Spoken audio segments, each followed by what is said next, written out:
J'ai été désigné président de ce conseil de surveillance par décret, un décret commun entre le ministre de l'Agriculture, Julien Denormandie, et la ministre de l'Écologie, Barbara Pompili. Le conseil de surveillance, c'est à travers un amendement que j'ai fait voter dans la loi sur les néonicotinoïdes, qui a permis de mettre autour de la table des ONG, des associations de protection de l'environnement, la filière apicole, les fédérations, les syndicats agricoles et betteraviers, et puis des parlementaires comme des députés, des sénateurs, pour s'assurer que dans 3 ans, on trouve une alternative aux néonicotinoïdes. Mon rôle en tant que président de ce conseil de surveillance, c'est d'être le membre un petit peu fédérateur entre tous ces gens qui, pendant des années, n'ont pas su se parler.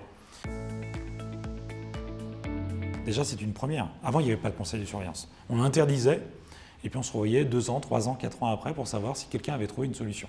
Le conseil de surveillance évalue les différents impacts économiques et environnementaux à travers l'ensemble des informations qui lui sont remontées.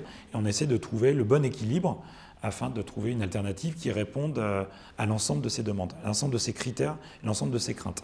L'objectif, c'est de ne laisser personne au bord de la route, c'est de trouver une solution pour tout le monde. Et l'objectif aujourd'hui, c'est de créer de la transparence, fluidifier les relations aussi entre les différents ministères qui, de temps en temps, peuvent paraître comme des cellules un petit peu opaques. Et puis, je pense qu'au niveau des associations de protection de l'environnement, elles sont aussi rassurées de voir qu'il y a de l'argent qui est mis sur la table et que les agriculteurs, leur objectif, c'est pas de polluer. Alors, ce conseil de surveillance est composé de 34 membres, sélectionnés déjà par catégorie. Vous avez différentes filières qui doivent être représentées, et au sein de ces différentes filières ou catégories, bien, en fait, il y a eu des appels à candidature. Il y a des gens qui sont venus, qui étaient volontaires pour pouvoir siéger au sein de ce conseil. Et au sein de ce conseil, il y a aussi les membres des différents ministères, que ce soit le ministère de l'Écologie, le ministère de l'Agriculture. Donc il y a des fonctionnaires ou fonctionnaires qui sont aussi présents.